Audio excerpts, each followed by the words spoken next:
Eagles. Eagles.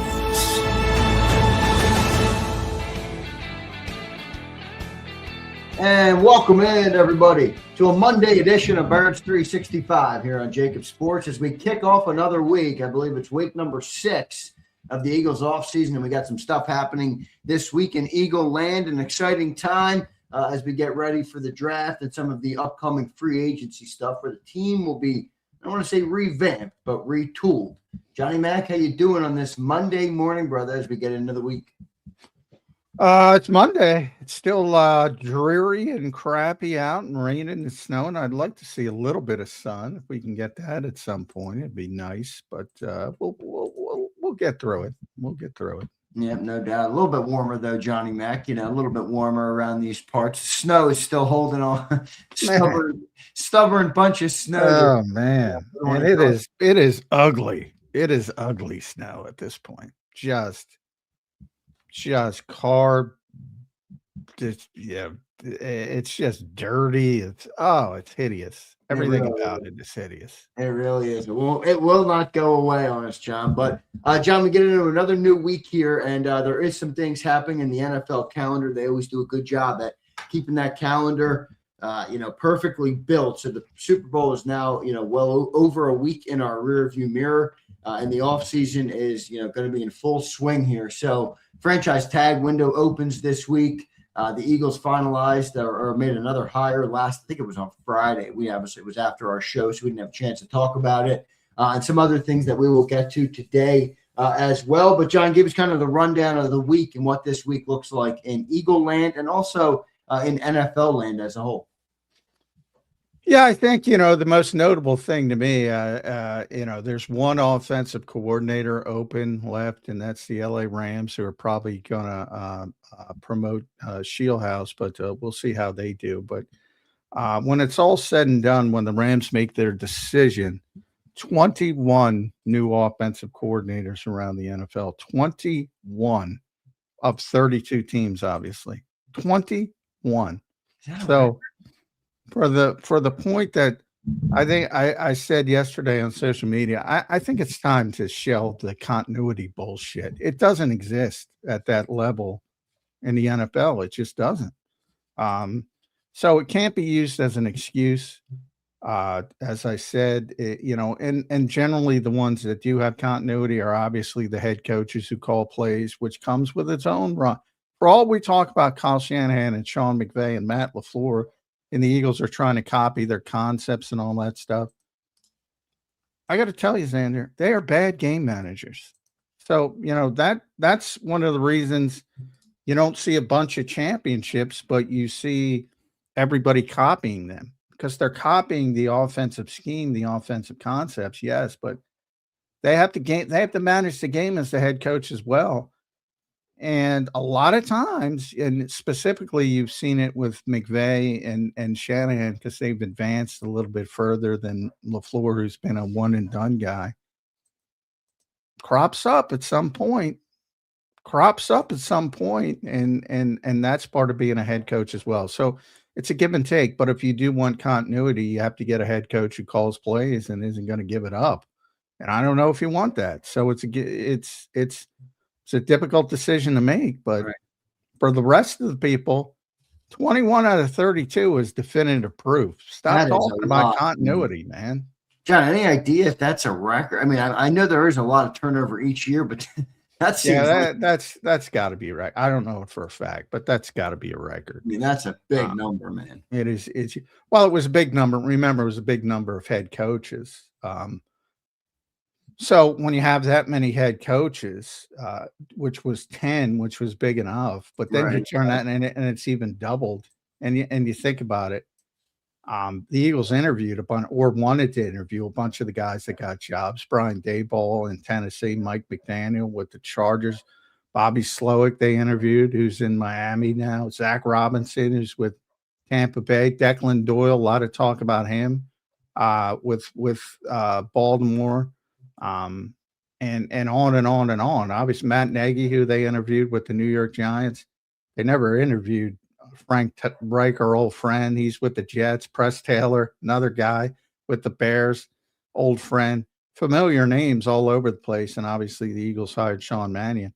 20 different guys. The Seahawks went outside the organization to get Brian Fleury because they lost their offensive coordinator to the Raiders. And he took Andrew Janoko, who would be the next in line. He's going to be the offensive coordinator with the Raiders. So they had to go outside the organization.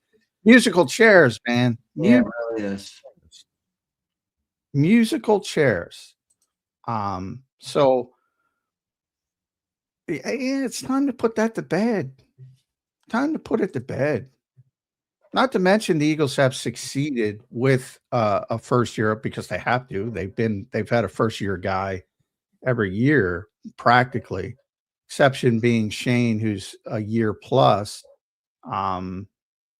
And you know, so I agree with you. You got to shelf it, but it is more part of like this new, I guess, new NFL. How long has this been, this prominent with this much change? Because I do agree with you, John, that you kind of have to shelf it. I mean, this is just life in the NFL.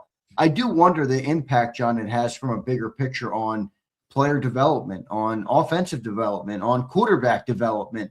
And some of these things. Now, you've been around this game a lot longer than I have, and you know a lot more about it than I do, especially the history of it. How much do you think it's impacting that when it comes to player development and quarterback development and things like that? Yeah, I think quite a bit. I mean, I talk about that all the time, but I think the bigger part of it is the lack of ability to work with the quarterback. So I don't think it changes that much if you have continuity, because you still can't work with the guys. In the old days, you could work with the guys. Yeah, right. Now you can't. So it doesn't really, it's probably a little bit better. You get comfortable with each other, you get to know each other better. But even that, it can go both ways, because do you stop listening to the voice in your ear? Do you hear the same messaging too much from the same person? So, but I think the far bigger problem isn't the upheaval at the coaching, which is normal, although it's elevated recently, like the rest of society, mirror of it. Everything's impatient, everything's quick. Everything's you better do it now. So there's a little bit less willing to be patient. But ultimately, I think even if you are patient, you aren't allowed to work with the quarterbacks anyway in the offseason, very strictly collectively bargained. So, I remember talking about that with John DeFilippo, because he sort of bridged the old era with the new era. And he's like, yeah, it's a lot different. He was basically saying, look, whenever you lost, whether you won the Super Bowl, you lost in the first round here, you're working with the quarterback the next day. A lot of times, getting ready for the next season. Now, you have exit meetings, and he's probably being facetious, but the point is, the next week, you got him right back in the lab. And again, that's what the NFLPA has fought for: quality of life issues. They've won those battles because the NFL has been willing to give them up, because all they want is the almighty dollar, and they want more money and more money and more money, that's where we are. And that's why the product isn't as good as it once was. And luckily, you have a younger group of fans who don't know the product was better. And and the secret is the games are exciting at the end. That's the secret. So you think about Scott Hansen calls it the witching hour on whatever Red Zone, where you have these, you sit there and you watch 55 minutes of terrible football, and then you have an exciting ending, whether it's somebody coming back or somebody making a big play, and you go, wow, that's pretty cool. I watch that. I call it the Sugar Ray Leonard effect. Sugar Ray Leonard figured out as he got older, one of the great boxers of all time, when he got older and he didn't have the same physical gifts, he figured out, if I just play defense for 2.5 minutes and then do a flurry in the last 30 seconds, he'll win the round, because people remember what they see last. It's like a psychological experiment. And that's where the NFL is. But yeah, development is hurt, but I don't know if the reason is continuity. I don't think that's the reason at all. In fact, I think it's They just don't have the same amount of time to work with these particular players. Yeah, that makes sense. That makes complete sense. Johnny Mac, the stuff this week in the NFL land, franchise tag window opens tomorrow, right? That's tomorrow, the franchise tag window. Yeah, I mean that is so irrelevant when it comes to Philadelphia Eagles. Yeah, right. We don't even think about it much. Yeah, I don't even think about it much. But it is. I mean, it is always a tool in your back pocket. Well, I do like to look at some of the players around the league too. If someone's going to stick around, or hit the market potentially. Like I think Dallas is an interesting one there with Pickens and stuff. Yeah, Dallas is a bad organization, so they tend to use it, and the rumors are already there. They're going to use it on Pickens. So right. The Eagles haven't used it since, I believe, Deshaun Jackson in I have to look it up, but it's 2012, 2013, somewhere in that range. That's the last time they've used it. I think you're right. I think that's the last time, which is a long time ago. That's crazy. Yeah, they just don't use it. They don't believe in it. It really doesn't, I love Mike Tomlin's quote. We want volunteers. We don't want hostages. It's never a good situation. Nobody's happy when the franchise tag is put on them. So you don't want unhappy people in your organization. That's how the Eagles operate. That's maybe why AJ Brown's not going to be here. Not because they want to trade him or they can trade him or they get value for him or, from a cap standpoint, it makes any sense whatsoever. But if he truly doesn't want to be here, they don't want people who don't want to be here. And that's why they don't spend a lot of time mulling over the franchise tag. And certainly this is a year where they don't really have a player that would be franchise tag worthy anyway. Jaylen Phillips would be the closest, but yeah, that's the only name I would think. But when you think about what edge rushers get paid and what that means for the franchise, it makes no sense to go in that direction. So Dallas Goedert at 31 makes very little sense, especially when they made him take a $4 million pay cut. So I don't think it's going to break the streak of Deshaun Jackson back whenever it was. So say 2013, 2012. I just popped it up. 2012. There you go. Last time the Eagles. That's officially the last time the Eagles have franchise tag. Boy, that's a long time ago. 14 years. Yeah. And that's about right when Howie came in. He just doesn't value it that much. But again, you never say never, but this is not the year they would use it. I mean, if it comes to a player you can't lose or this or that, you might use it as a placeholder, as you continue to work to get a longer term extension done. So, they'll probably use it again somewhere down the road, but it's not going to be this year. Good stuff there, Johnny Mac. John, they made another hiring on Friday. I believe it was right after our show. And I kind of like the hiring, but we will talk about it a little bit here before we get to Jeff Kerr this morning. Pellegrino, John. Eagles hired Mike Pellegrino from the Bills as their listed as DB coach. John, kind of walk us through this because Christian Parker left. That was the first domino in terms of the defensive backs. He went to Dallas to be their defensive coordinator. I thought the Eagles had elevated somebody to his position. Now, tell me where Mike Pellegrino, the Bills coach, who just got hired by the Eagles, Bills DB coach, just got hired by the Eagles. Where does he fit in? And then what do you think of the hire for the Eagles filling out that back into that defensive staff? Yeah, they did promote Joe Casper, right? That's what I thought. Yeah, to Christian Parker's job. So,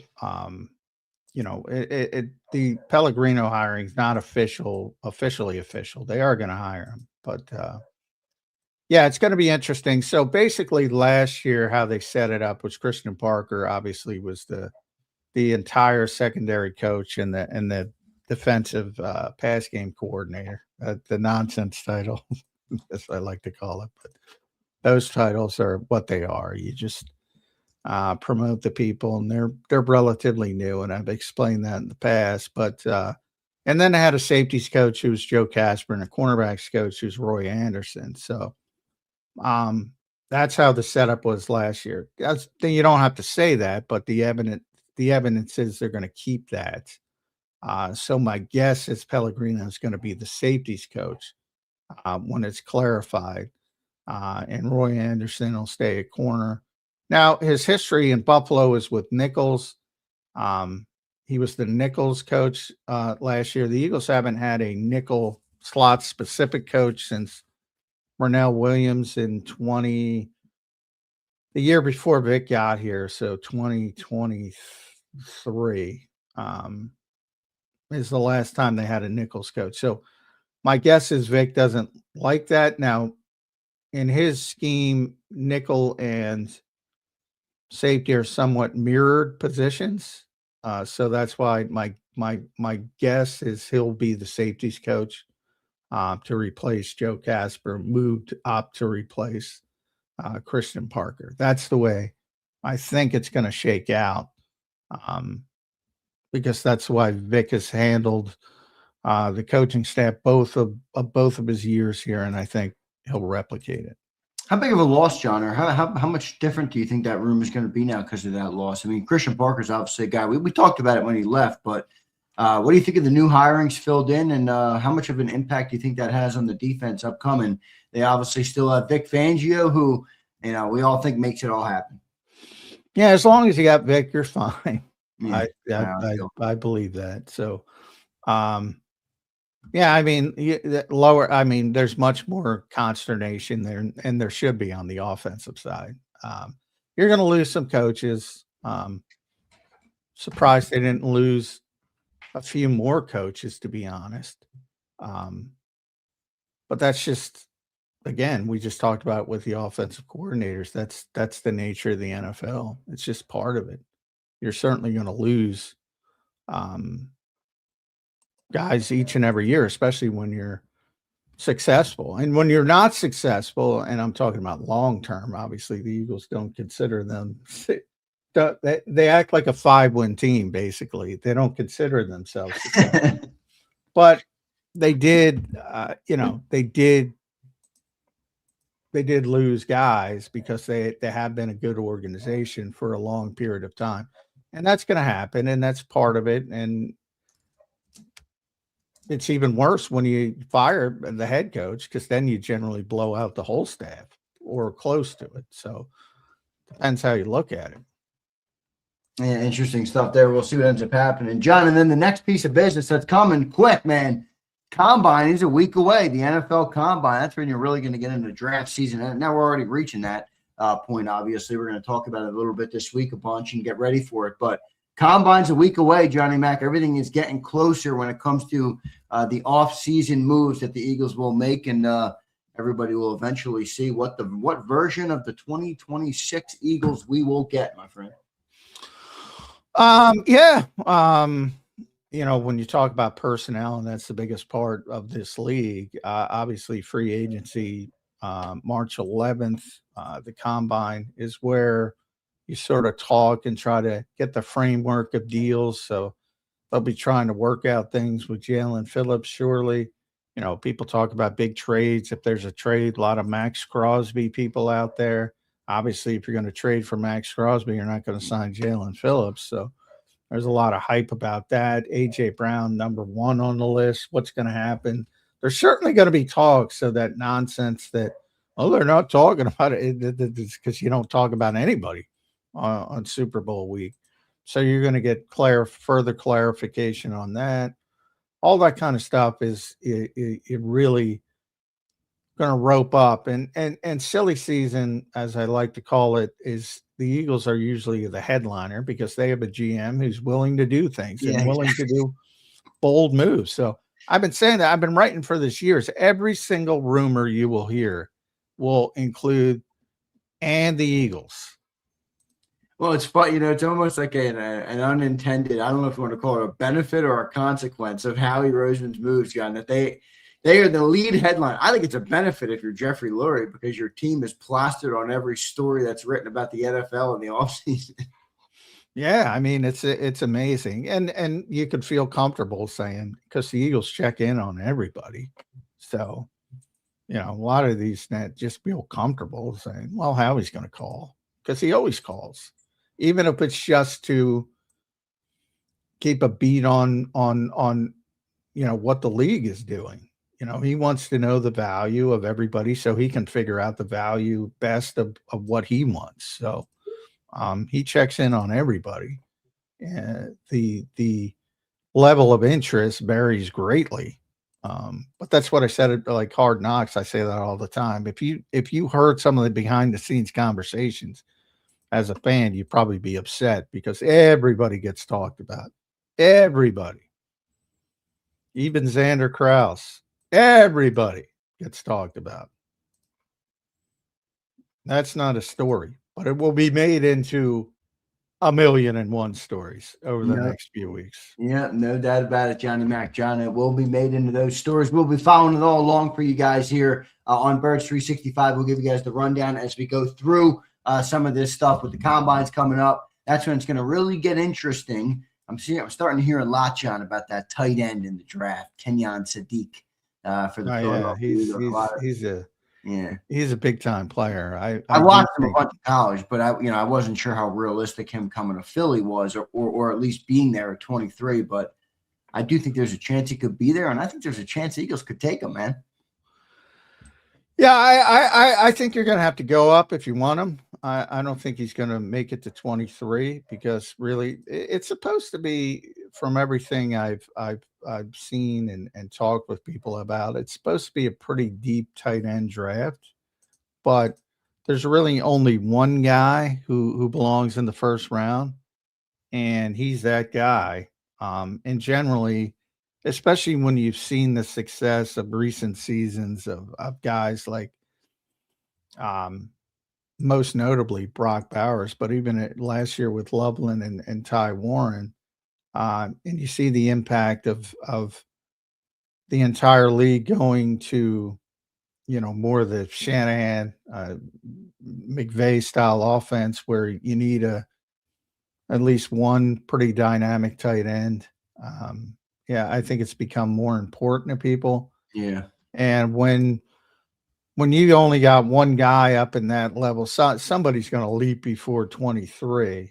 And probably from a talent perspective, he should be above 23 anyway. So I think he's kind of a player that they would definitely want. They got to, in a lot of ways, they have to remake their entire tight end room, probably.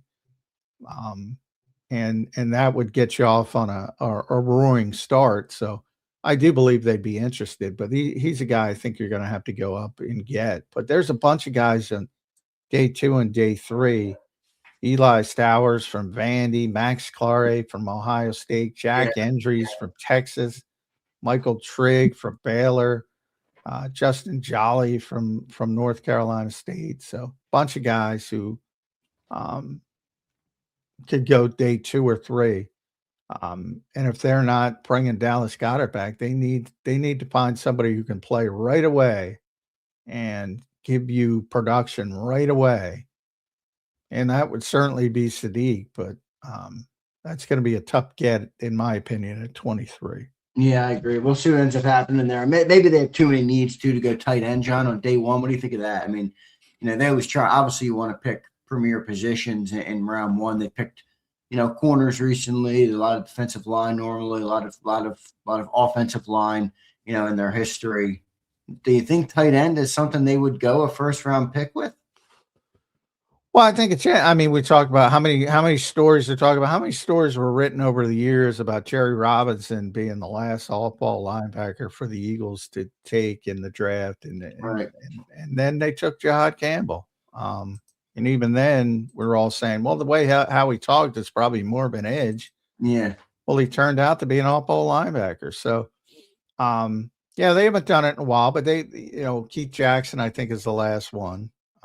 Jeff's coming on, so he'll be able to confirm that or not. I believe Keith Jackson is the last first-round pick they've used on a tight end, but Dallas Goedert obviously was a second-rounder and pretty impactful.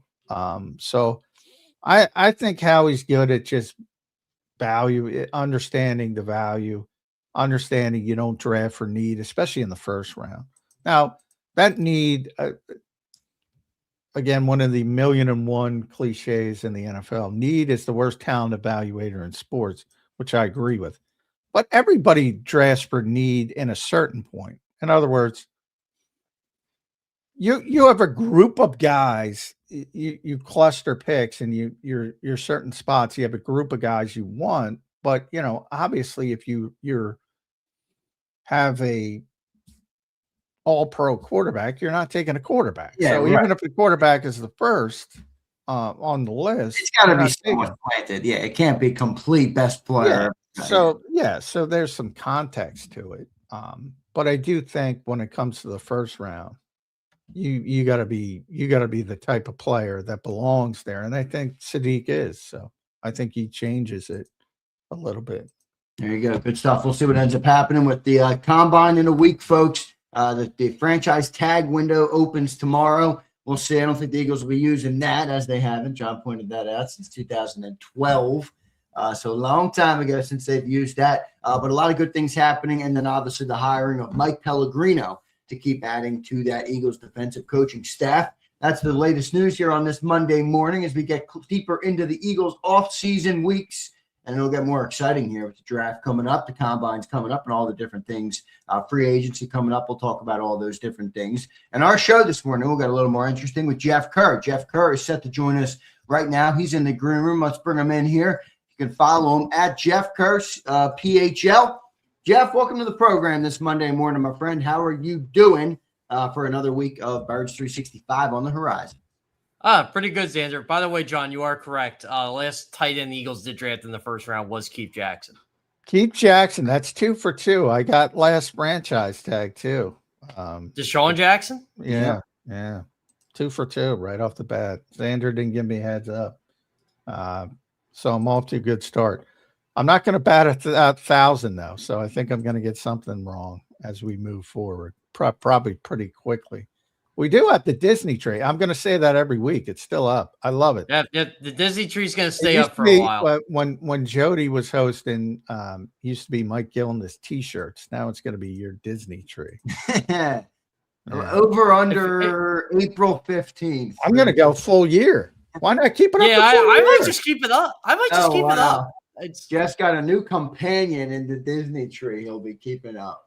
Hey, and Mick Foley, the famous wrestler, is now retired. He loves Christmas so much that he keeps his Christmas stuff all year round.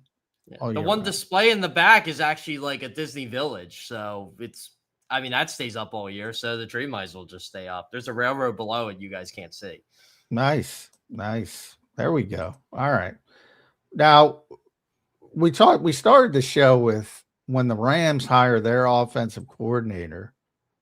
That will make 21 new offensive coordinators in the NFL, Jeff. 21. That's 65% of the league. Can we just stop talking about continuity and offensive? It doesn't exist. It doesn't exist unless you have a head coach who calls plays and the guys like McVay and Shanahan. But guess what, Jeff? They're all shitty game managers. Every single one of them. Every single one of them. So what do you want? As a fan, what do you want? I love the concepts, but you're blowing games because you're delved into your concepts, or do you want a constant turnaround and maybe the ability to win in a different fashion? I've been for years, I've been a CEO coach guy. And I love the John Harbaughs, the Mike Tomlins, those are Dan Campbell. Took over play calling, shouldn't have. He'll go back to being a CEO coach. Nick Sirianni here. On and on and on. That's always what I've always been. And it came from talking to Tom Coughlin years ago. And I asked him the question. He was the best one. Tom Coughlin told me. Because it's so backward to me. So I asked him, I go, why do guys feel like they come in, they have to call plays, offense, defense, versus be a CEO coach? Because I was asking him, he started as a defensive guy who became a CEO coach. And he said, you have to prove yourself in the building first. And then you can become the leader that you want to become. But boy, that seems backward to me, Jeff. Where are you on the CEO coach versus he's got to call the plays? I mean, to me, it all comes down to can you win games or not? And it seems a lot of the CEO coaches know how to win. You mentioned John Harbaugh. I don't ever remember John Harbaugh ever calling plays either way because he was a special teams guy. That's why never did. Yeah, never did. Yeah, and remember that was at the time it was considered okay. We understand the Andy Reid coaches are going left and right, but his special teams coach, like what do the Ravens see that we're not seeing? Well, I guess they found out right away when he's taking the rookie quarterback to the AFC Championship game. So, look, I don't mind the CEO coach thing either, and I always hate how they have this debate now if Nick Sirianni is a good coach or not. What are we doing here? He wins 69% of his games. Last time I checked, that's really good.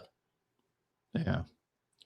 Yeah, it's crazy from the standpoint of, and again, the Rams are the only open job, so that's probably going to go to Shieldhouse. But if you look at every 21 teams change, some out of necessity, guys get hired, guys get promoted, some fire because they perform poorly.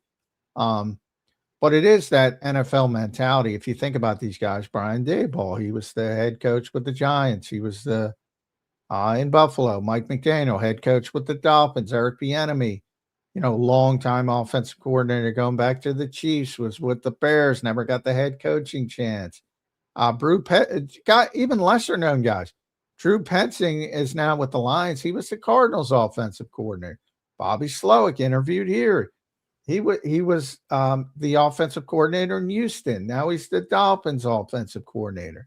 The two, Tommy Rees followed Kevin Stefanski down to Atlanta. Zach Robinson moves from Atlanta to Tampa Bay. It's freaking hilarious. But the two young guys, maybe three, you count Declan Doyle, but he was, he was, Ben Johnson was grooming him, but obviously he's not going to call plays there, and he goes to Baltimore. He'll get the call plays. But the two young guys are both in the NFC East. Both like, what? David, and they both went in the same situation. David Blau, backup quarterback, nobody, and they say, wow, this guy's really sharp. Let's keep him. Let's make him the offensive coordinator. And Sean Mannion, longtime third-string quarterback. This guy's really sharp. Let's make him the offensive coordinator. Do you remember when David Blau started that Thanksgiving game a couple years ago when they were raving about like how quickly he picked up everything?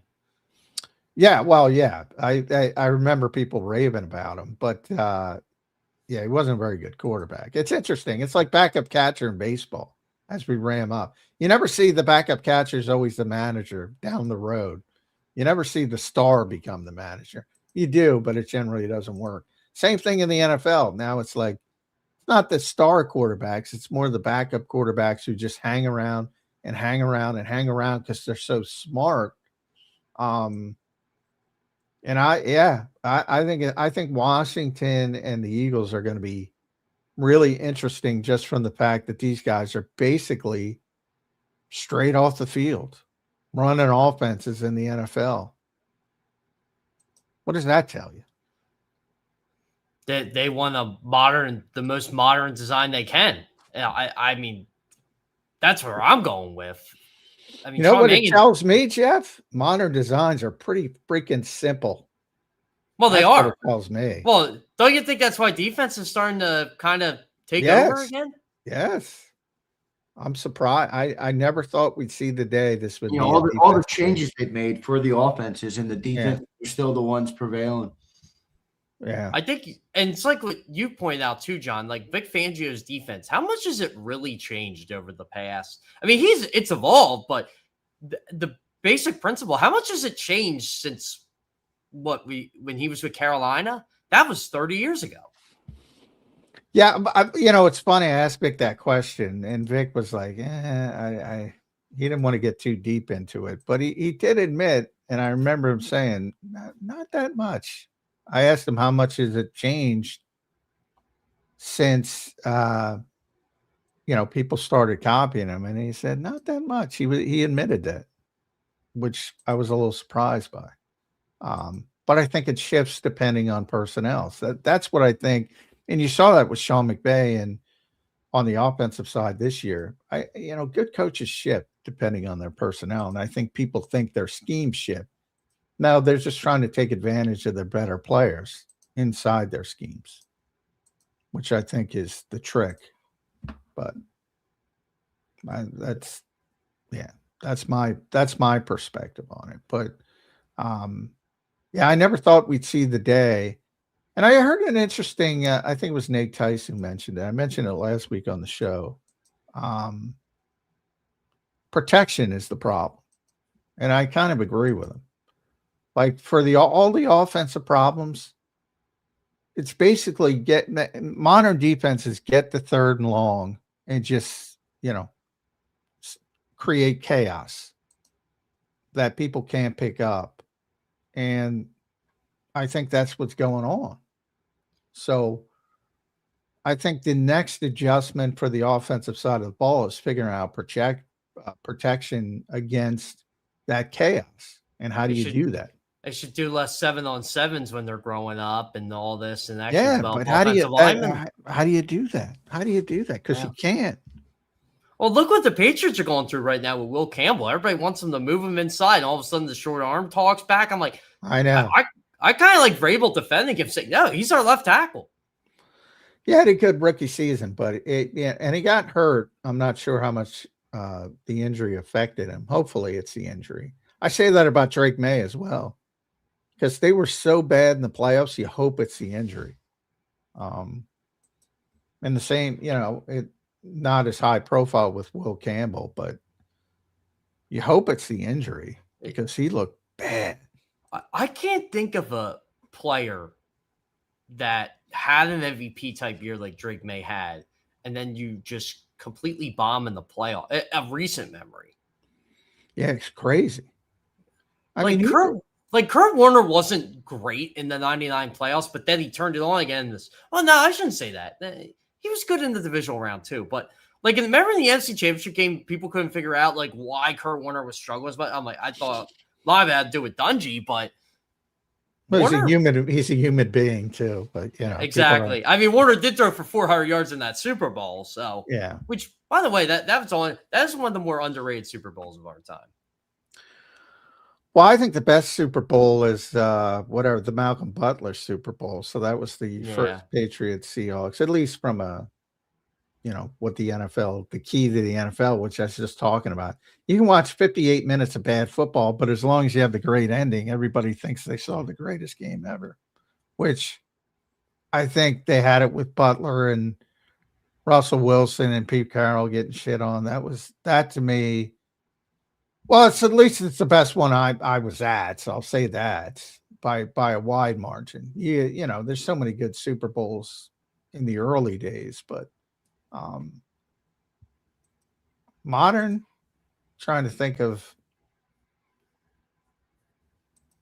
Super Bowl 52. Locally was because it was people like offense. That was, and it was back and forth. There wasn't a lull in any part of that game. I saw Kelsey was on Gronk and Edelman's podcast talking about it. It was like, man, we threw for 505. Jim Schwartz is still pissed off about that. They won the Super Bowl. He's still pissed off. It was just a 7, and that's what Edelman said. It was a 7-on-7 game. Jim Schwartz had a top 5 defense that year. People forget that.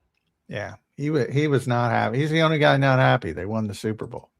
He's the only guy not happy.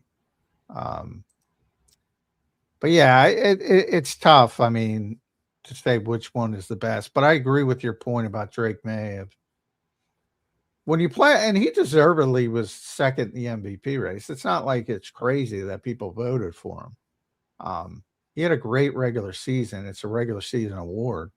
But man, he was just bad in the playoffs. They're just bad. And it's hard to explain other than the injury. So from a Patriots perspective, I would be hopeful it was injury related because it's hard to accept that slide back into where he was. But I'm concerned with the Patriots is too. they don't strike me as a team that's going to be good next year. Either they don't strike me as they did not strike me as a Super Bowl team. Credit where credit's due. They got through it. You can only play who's in front of you, but they don't seem to be built to be consistent. I still would think agree with that. That's part of the reason why Buffalo overreacted the way they did. I don't think they should have, but maybe they saw, and I know there was a power struggle in there, but maybe overall they're looking at the situation as, okay, we had as good of a chance as anybody with Lamar and the Ravens out, with Patrick Mahomes and the Chiefs out. We can go. We can be the 6th seed and go to win the Super Bowl, and you just didn't do it. They blew it. Yeah, well, I agree. Buffalo, and it's tough for me. I still can't get over 13 seconds with Sean McDermott, but I can get over the fact that I can get past it to point out it's a pretty good coach, and I mean the odds that Joe Brady's going to be as good a head coach as him are pretty small, I would say. So. I agree it was a little bit of overreaction, but he's been there a long time. And, shell play is a thing in the NFL. And if you don't get over the hump, unless you're the Bengals, then they always seem to keep coaches longer than they should. Well, they're cheap and they don't want to pay another guy. Yeah. Marvin, but I always say, be careful what you wish for. Look at Cincinnati before Marvin Lewis and after. Marvin Lewis. Brutal. And they went to the playoffs every year, 6 years in a row, I think, and lost in the first round, which obviously is going to get you fired, and ultimately got Marvin Lewis fired. But people don't grade on a curve. In Cincinnati, you got to grade on a curve. Like, that's why Joe Burrow's so good. To get that team, to get that organization to the Super Bowl with their 4 scouts, that's pretty freaking impressive. They're amazing how they operate. They just don't want to spend money. No, it's awful. I feel bad for Cincinnati fans because that's the one part of the game there is no salary cap. You can do whatever you want. If you're an owner and you truly want to win, you can build up a better support staff than everybody else. And that's what, for as good as Howie is, look at how much help he has versus Cincinnati. That's why when the Eagles eventually do decide to build a new practice facility, it's going to be the best practice facility of all time. Yeah, I can't believe they don't have a new practice. I can't believe it. I'm still shocked. Yeah. You go to these new facilities, and most recently down in Miami, when we were down there a couple of years ago, that thing is beautiful.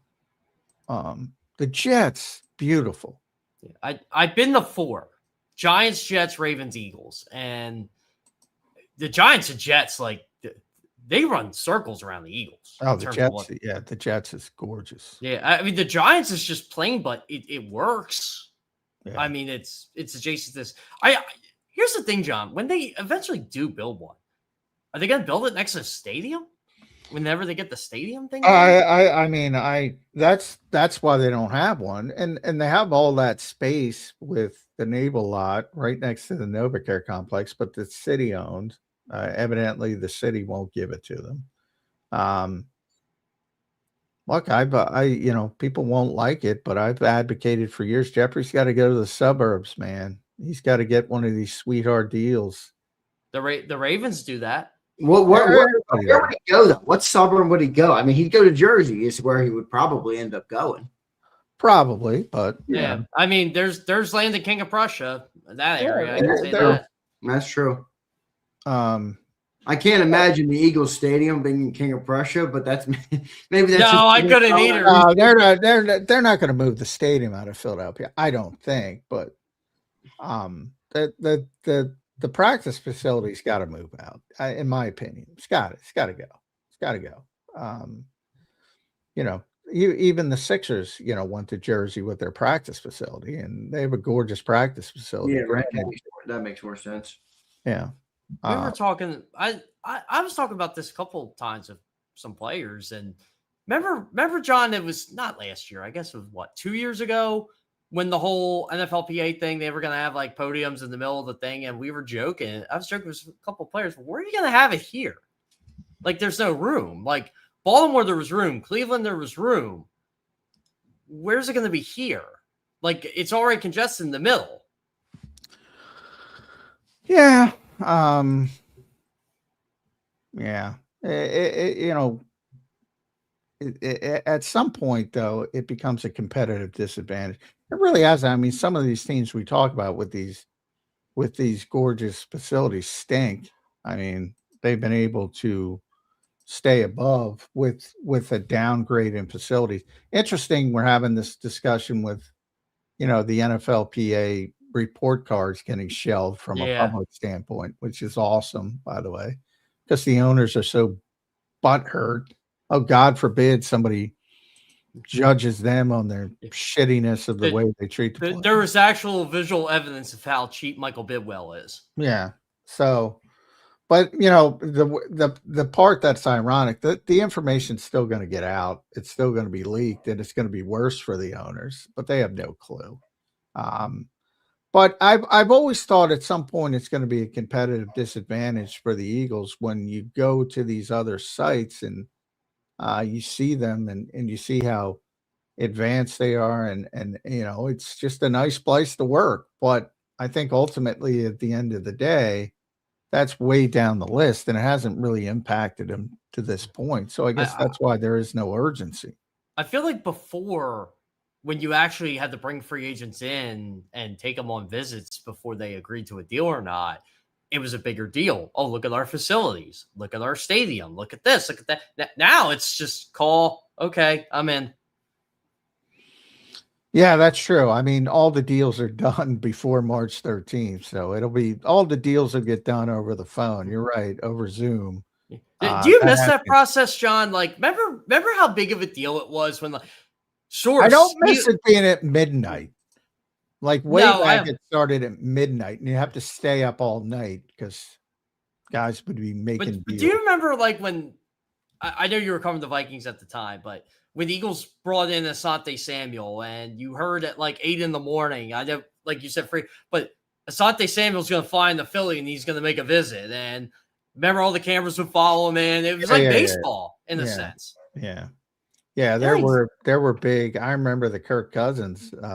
That he was in the Jets, and then he was in Minnesota, and they're showing the flights and blah blah blah. And boy, that was and we know in the corporate world today, I mean, that was an obvious cost cutting. Yeah, I mean, flying guys around on private jets is not the best way to do business, but it was. I think it was more. There was more style to it when they did that versus, hey, so-and-so, then leaking the phony contract numbers. Oh, 50 million. That's what we get now. Just the bullshit contract numbers, which everybody takes as gospel. I mean, it was fun back at the time, though. Like, just seeing guys come to remember when the Eagles were trying to get T.O., that was a big thing. Like, oh, well, he didn't file his paperwork, so now he has to get traded, and he can't go to where he wants to go because he publicly made it like, no, I'm going to the Eagles. I'll find a way to get to the Eagles, and he got traded to the Ravens first. Yeah. That honeymoon lasted for 1 year. That's it. Yeah. So be careful with I still like to tell people about that story when people like to just get on McNabb about, oh, he was out partying the night before the Super Bowl. Well, who said that? Well, T.O. did. Okay, who else? I missed the party. There's two stories you're going to hear. The Olympics story that everybody's having sex. Everybody. Yep. You always get that story. Yeah, you always hear that. They ran out of condoms at the Olympics because these people can't control themselves. You always get that story. And you always get the story of the back in the old days of so-and-so went out partying before the Super Bowl. That was a big Brett Favre story, who probably was out partying before the Super Bowl, but I digress. The Raiders were out partying before they played the Eagles in the Super Bowl. Oh, yeah, man. The Raiders, yeah. Oof. Who was that center? I forget his name. Barrett Robbins? Barrett Robbins, yeah. Thank you. Good pull. Yeah, That every was, year. Yeah. That was a Super Bowl staple. The partying player story. They've kind of buttoned that up in this. But that Barrett Robbins story was crazy. He was a good player too. Yeah, we had like no story. I mean, there were storylines when the Eagles played the Chiefs, but none of that stuff. No. Boy, I'm trying to look up the Barrett Robbins stuff. He was reported as missing for most of the day before the Super Bowl. Yeah, remember Saturday night he went missing. Yeah. Crazy. I said, well, if you're a gambler, just put it all on Tampa now. And I was 14 when that happened.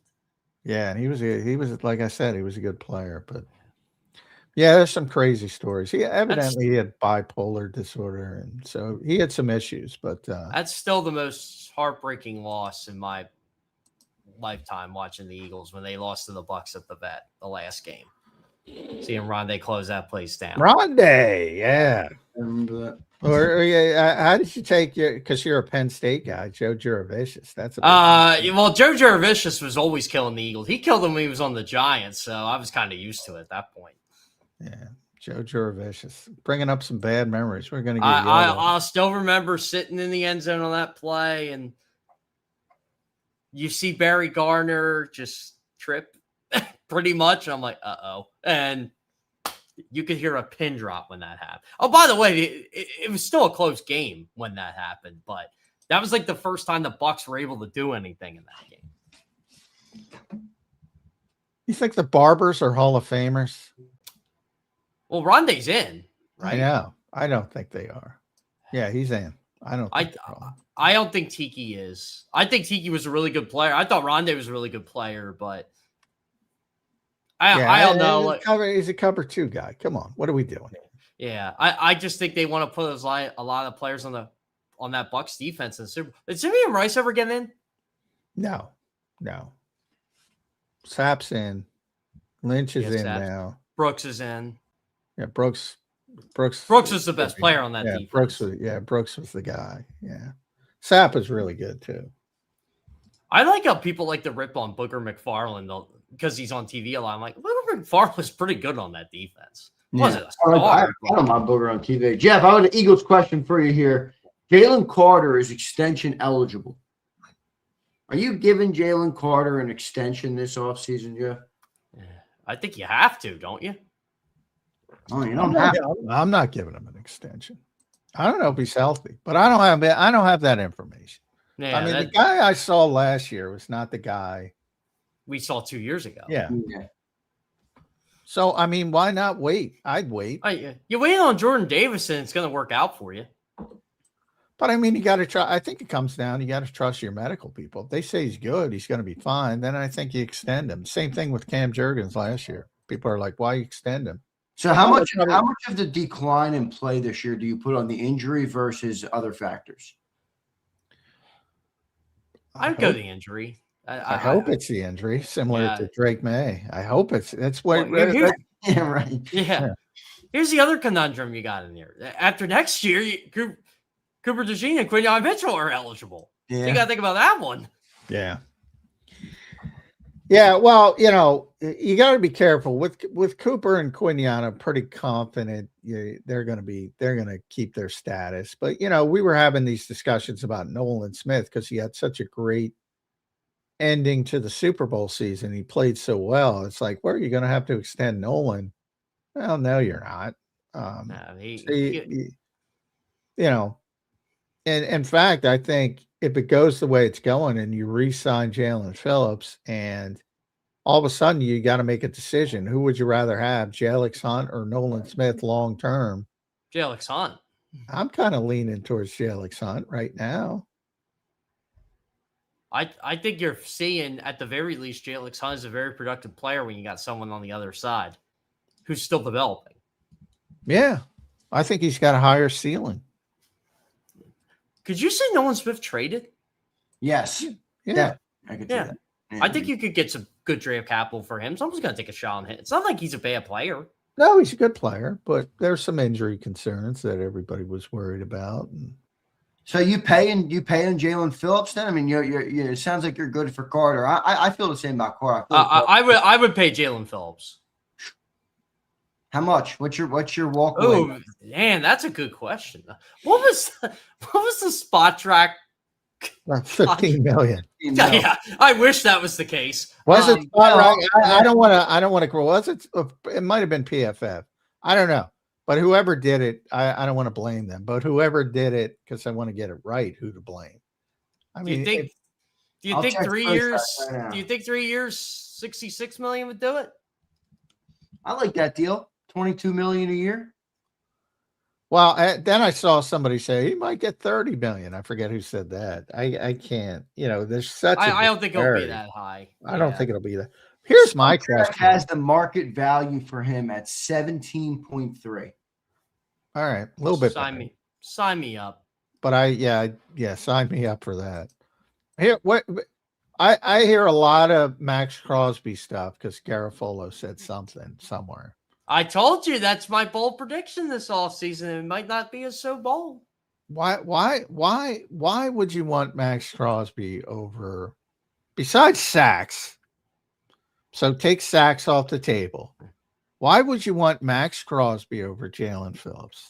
I think that's a fair question, right? I think that's more of a fair question because I wouldn't mind if they got either, but I think they want that premier pass rusher. I don't think other people are willing to take the sacks off the table, John, is where I think you lose. Sacks.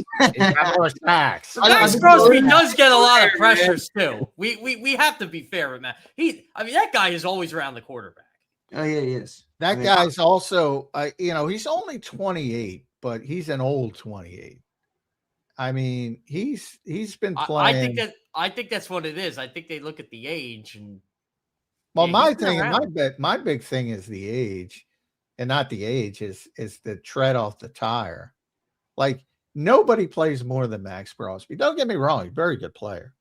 He never leaves the field on a shitty team. Never wants to leave it. All that is good. You know how upset he got that the Raiders basically said we're not playing you the rest of the season toward the. He was heartbroken. I think everybody looks at that and thinks it's a positive. Well, that's great. That's great. What I'm telling you is he's played 7 NFL seasons, and he's been healthy for the most part. He's 12 games. The Raiders never make the playoffs, so you don't have to go past 17. But so here he is, 16 as a rookie, 16 as 16, 2020, 17, 17, 17. Missed a couple games in 2024. He's back at 15. Nobody plays more snaps. He's the Jaylen Carter of defensive ends. Never leaves the field. He plays more than Jaylen Carter. I just think he's been beat to shit over the past 7 years of his career, and I think he's going to start descending pretty quickly. But can you get 3 years of him in a window where you might just need 3? Maybe. Maybe. But why not keep the guy who's 26? I agree. Vic loves him. He's played his best football for Vic. Why? Why? And is Max Crosby a Vic player? That's what. Which that's another. I don't necessarily think he is. But even beyond that, if you don't want to go to that, And I'll say this, John. Every year, Max Crosby's he's really freaking good. Like 928 snaps last year. And the guy never leaves the field. He's played 94% or more of the snaps in each of the last 4 years, and he would have played more than 94 if the Raiders basically didn't shut him down, which, again, that's leading to his frustrations with him. I'm good with Jaylen Phillips. I am too. Yeah. If you even take, I just pulled up his PFF grades. He was second in 2021. He was fourth. The last 2 years, he's dropped to 25 and 15. So he's already started a little bit of a descent. And I think it's totally, but how much he's played. I think he's beat up. Oh, but this is the difference between fan bases in this city. The Phillies bring back Kyle Schwarber, one of their own, for a lot of money, and it's not an addition. I guarantee you, if the Eagles bring back Jaylen Phillips, they will consider that an addition and a good re-signing. The fans? Yes, the fans. No. Wow. What did you see? People don't like the Schwarber signing? No, but they don't like how the Phillies basically brought back their own guy. Fans never think bringing back your own guy is an addition. Yeah, but don't complain when you lose them. Yeah. I'm not saying it's fair, but I'm just saying. Well, isn't that objectively true? I mean, if you have a team and you have a player that's already on the team and he comes back to return, it's technically not an addition. It's a new contract, but it's not an addition. I'd rather keep my own guy. I don't disagree. I'm just saying from the word addition, it's not really an addition. I'm saying from an executive standpoint, like those guys get pissed off. It's like, well, we kept this guy. You know, you have a certain amount of new contracts, the bigger money does matter. Yeah. Get that. Yeah. They have a certain amount of assets they got to, and nobody looks at bringing a guy back as doing something. That is not correct. Yeah. That is not Philadelphia centric. That is sports centric. Oh yeah, that is sports. It's not just a fan base, but I mean, look, I think the Eagles need to bring back either Jaylen Phillips, or if they can't, then you go get Max Crosby. They got to have a premier pass rusher in there. That's why I thought they had a good chance to go back in the Super Bowl, because that defense was getting better week in and week out ever since they traded for Phillips. But plus, does it sound like Howie gave up a third round pick for Jaylen Phillips? Does it sound like Howie to then give up a third round pick and then to let him walk? Yeah, let him walk and then send a 1 and a 2, which is the rumor for Max Crosby. Does that sound like Howie Roseman? No. Plus, he's got to pay Max Crosby more than he's got to pay Jaylen Phillips. Did Howie wake up and get replaced by one of the dummies around this league? I don't think so. I'm not buying it. That sounds like a Les Snead type move. You trade for a guy, you let him walk, and then you trade for another guy. Yeah. And to Les Snead, its credit, it does work. Well, it has worked, you know. Well, those are the guys. Those are the three guys. Howie, Schneider now, John Schneider, and Les Snead. Those are the three. Anybody I'm missing? I think John Lynch deserves to be up there, but he's not on their level. Yeah, come on. That Trey Lance thing, I'll always hold against them. Even though they recovered, that was brutal. Why are you drafting a quarterback that the offensive guru that everybody loves wants no part of him, and you're trading up to get him anyway? Yeah, that's. I can't put him in that category. Is Elliott Wolf the Patriots GM now? He is. He's run. I don't know if that's his title. But or is he like vice president of football operations or whatever he is? Yeah, let me look up his title. Yeah, vice president of player personnel and de facto general manager. I thought he did a good job with them this year. I just don't think that they're elite. No. Trying to think the Ravens GM. I'm losing it. Eric DeCosta. Eric DeCosta. Yeah, he's very good. I almost said Steve Biscay. I'm like, that's the owner. DeCosta's good. By the way, did you see him just bomb Jamison Hensley during his ESPN shot the other week? No. When they hired I'm blanking on the name. Weaver. Leonard Weaver, defensive coordinator. Anthony Weaver. Yeah. Who's Leonard Weaver? He was a good the Eagles fullback. The only Leonard.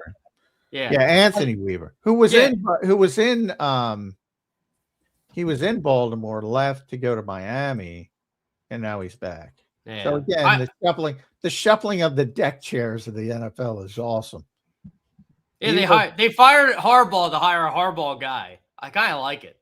Yeah. Well, the Bills kind of did that. They fired McDermott just to hire his offensive coordinator. Yeah, Anthony Weaver. He was the assistant head coach in Baltimore under Harbaugh. Then he goes to Miami to be and the defensive line coach. Then he went to Miami to be the DC, and then he comes back as the DC. And like you said, that is going to get me. People hate, but what do we? Why do people think coaches are magicians and they're just going to turn? They're the reason you lose, and they're going to turn it around to be the reason you win. When are people going to figure out it's personnel, Jeff Kerr? The Ravens do have personnel. I think that's why Minter's there.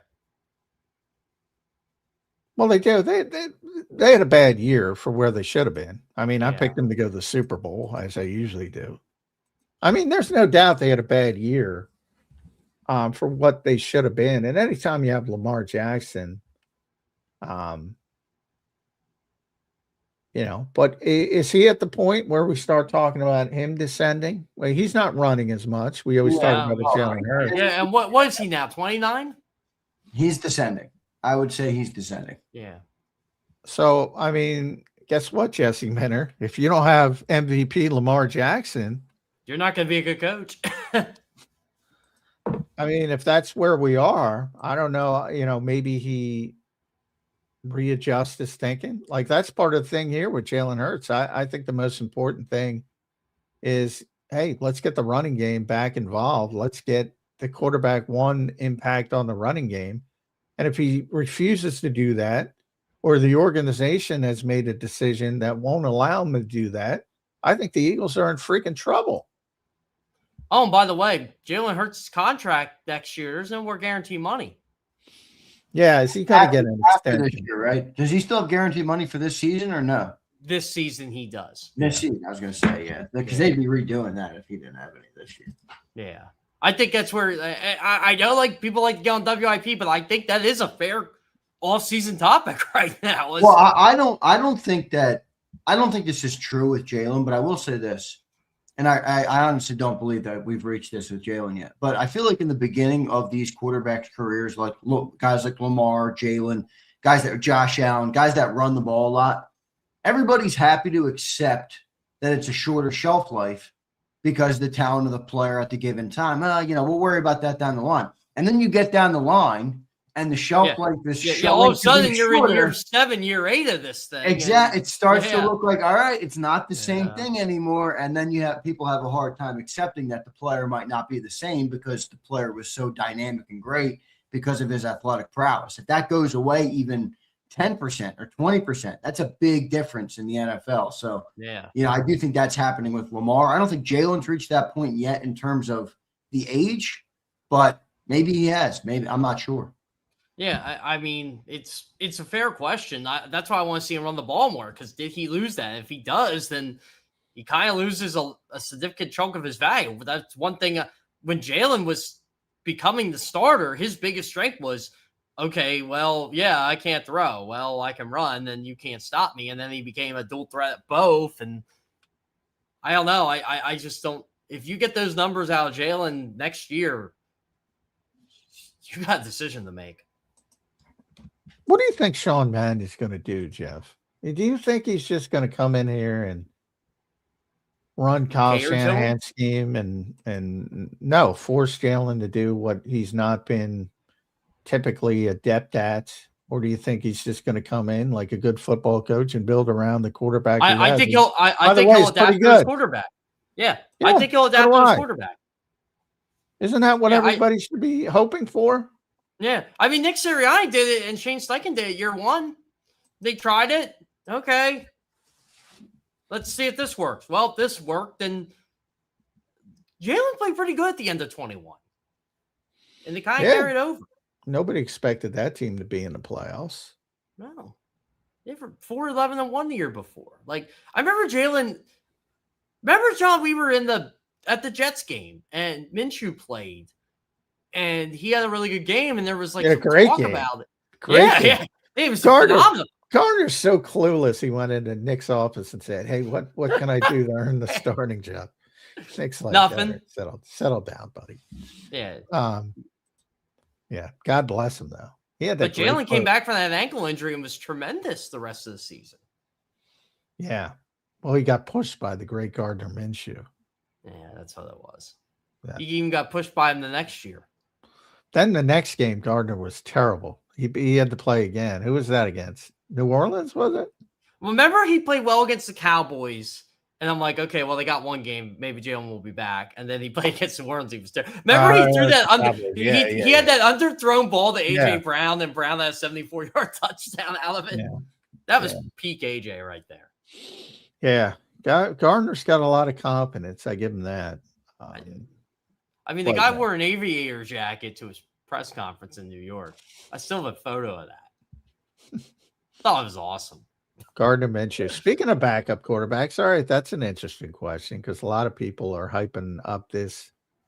Boy, I think it's so silly to talk about what they did with Carson Wentz and Jalen Hurts and trying to replicate it because they weren't trying to think what they're doing to replicate. Like, people just make shit up in their heads, Jeff. Yeah. Well, they did it before. No, they Howie saw the way the market was going for backup quarterbacks, didn't want to pay $5 to $10 million for a top dollar when you're already paying your starter a lot of money. Yeah. So he wanted a cost-effective backup. And the proof of this is when Nick Sirianni was interviewing for the job, he was asked, how are you going to fix Carson Wentz? How are you going to get him on the right track? I thought they were going to keep Carson, but Carson was the one who didn't want to come back. Exactly. That the Eagles were planning on trying it one more time. That's why Nick was here. That's what the interview was about. That's what Nick believed it was going to be Carson Wentz. And even really, you mentioned making the playoffs in 2021, which was unexpected. As late as the spring of 2022, they were trying to get Deshaun Watson and Russell Wilson to look at them. Me, Jody, Zander, we spent a lot of time talking about what quarterback they might get. Yeah. Or they're interested in getting. So the point is, the plan was not to push, or what was the word Fowler used, to put some pressure on Carson Wentz. No, nobody's looking to draft a quarterback to put pressure on Jalen Hurts. What they might do, because Tanner McKee's entering the last year, is draft a quarterback to be the cost-effective backup. Yeah, the developmental quarterback. Now, that's what Jalen was here for. I think it's a pretty crappy quarterback draft, by and large. So I don't see them going like second-round quarterback. Maybe a Ty Simpson if he falls, but I don't know if they like him. I do know they like Garrett Nussmeier, but I don't think Garrett. They're familiar with Garrett Nussmeier too. Yeah, I think he's going to get pushed up the board because there are no quarterbacks. And then you start talking about the Carson Becks of the world and the key. What if the Saints draft Garrett Nussmeier? Well, yeah. Drew Aller. How about your guy? Where's your guy going? Drew Aller. Who knows? Like, I still don't know if he's 100%. I take Drew Aller in the 5th round. Yeah, definitely. In the 5th round? Yeah. Is that where is he going to fall that far? I don't know. He might. I'm just making it up. Well, wasn't he once upon a time? Oh, people were talking about him as a. I literally had Cleveland Browns players at the Eagle scouts at the Eagles camp tell me that Drew Aller, they're going to be at every Penn State game this year. It is really crazy how fast it can change in college. Like, one day you could think you're going to be a number 1 overall pick, and the whole world's going to fall in your fingertips, and then couple months later, boom, all of a sudden you'll be lucky to be in the 5th round. I had NFL people tell me, and Nicholas Singleton went to the draft last year, the Chargers were probably going to take him in the 1st round over Omari and Hampton. Like, it's crazy. Nick Singleton. What is he? This was last year for the 3rd, 4th round. Well, he broke his ankle at the Senior Bowl. I'm going to say 3rd, 4th round. But there are, the running back. There's Love. There's the 2 kids from Notre Dame. I forget the other one. Yeah. I think Jeremiah Love is a Chief. Boy, that kid is awesome. Yeah. That's the debate in Kansas City right now. Do you draft Jeremiah Love at 9, or do you draft one of these good pass rushers? Because they need one of them too. Well, you generally, if you're a bad team, I don't advocate taking a running back. But if you're a good team and you can get somebody like that, man, that's what they're like. Or do you go the free agent route with some of these running backs and you try to be cost efficient? And I'm like, I don't know, man. Jeremiah Love's really good. Yeah, I think he's different. Like, I think he's way better. Where's the right fit for him this year, guys? Because normally you have to get a team that's ready to take a running back. I mean, that doesn't always go that way. The Raiders, you saw. Look, the Giants took Saquon. Yeah, and that didn't work. Yeah, it didn't work. He was a good player. But the Falcons took Bijan's worked. You go back to Jahmyr Gibbs, I think was the 12th overall pick. Well, that freaking worked. And nobody thought it would work when they took him. You know what? Even if the Eagles took Bijan that year, it would have worked here. It just wasn't what they do. Yeah, it's because we're a good team with a good offensive line. I mean, or have had a good offensive line. Yeah. Well, you wouldn't know. You wouldn't know what a great receiver Bijan is if he was here. Yeah, which would be a problem. Yeah. But I think he's the best running back since Bijan Robinson, Jeremiah Love. But yeah, I mean, I would not take a running back if you're not ready to win right now. So buyer beware there, because there's nothing you can do. You saw it with Saquon this year. If you're getting, hit 2 yards behind the line of scrimmage, it doesn't matter how good you are. You're not getting out of neutral. So you got to be careful. It's easier to take an edge rusher. Everybody needs edge rushers. But if I'm a good team, I'd jump at Love. Jump at him. I would too. Because I think he's the best player in the draft, period. Regardless of position. That was, you know what, John? When I was on with the Chiefs last week, that was the consensus. Like, if you're going pound for pound, who's the best player? And 3 people said Love. No one said Fernando Mendoza, by the way. No. I think Caleb Downs is really good too. I like him. Beast. Yeah, he's a beast. Those are my 2 favorite players in the draft. Love and Downs. Where do you have Proctor?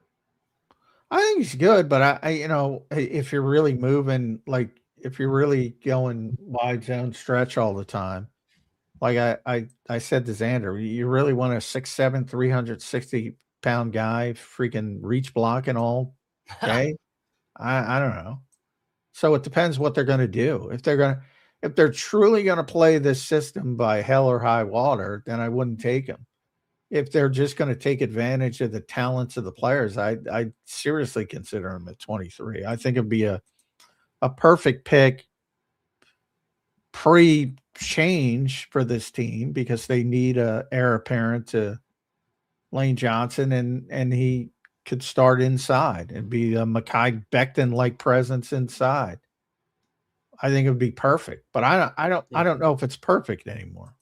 All right, so I'm gonna go with my quote unquote hot take, and it's not a hot take if you know the history.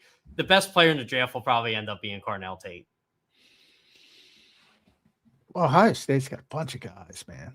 I don't think that's that crazy. I don't think that's that crazy. They just produce receivers left and right. Yeah, and that is a stud. I mean, if he goes to the right spot, I mean, you see receivers, they can come into the league and dominate quick. I remember when Seattle drafted Smith the JAKIB, I'm like, yeah, he'll be good. He went to Ohio State. The question is, where's he go? Where's he go? Yeah. All college football does is produce receivers now. That's it. That's all they do. Jordan Tyson's really good. I saw Dane Brugler from The Athletic had 17 guys in his top 100, 17 receivers in his top 100. 17. I forgot Denzel Boston's going out this year. I'm just looking at receivers. I'm like, oh yeah, that's right. You got the Lemon kid from SC. He's good. Yeah, he's good. You got Boston. You got Tyson. You mentioned. You got Concepcion. I think if the Eagles want a manufactured touch yards after catch guy. This is how good This is how good this receiver class is. Like, I'm just looking at that big board. Concepcion's 10th on this board. Like, yeah, Chris. What Bell am I missing here?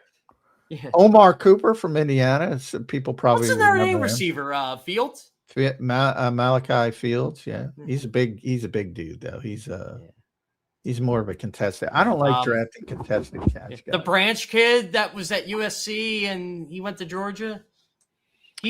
I think he's eligible this year. Yeah, CJ Daniels. So Indiana's got two, Cooper and Elijah Sarrett. Jeremy Bernard from Xander's Crimson Tide. He's a top pick. Skylar Bell from UConn. Malachi Fields. Chris Brazell from Tennessee. Deion Burks from Oklahoma. Antonio Williams from Clemson. Damn.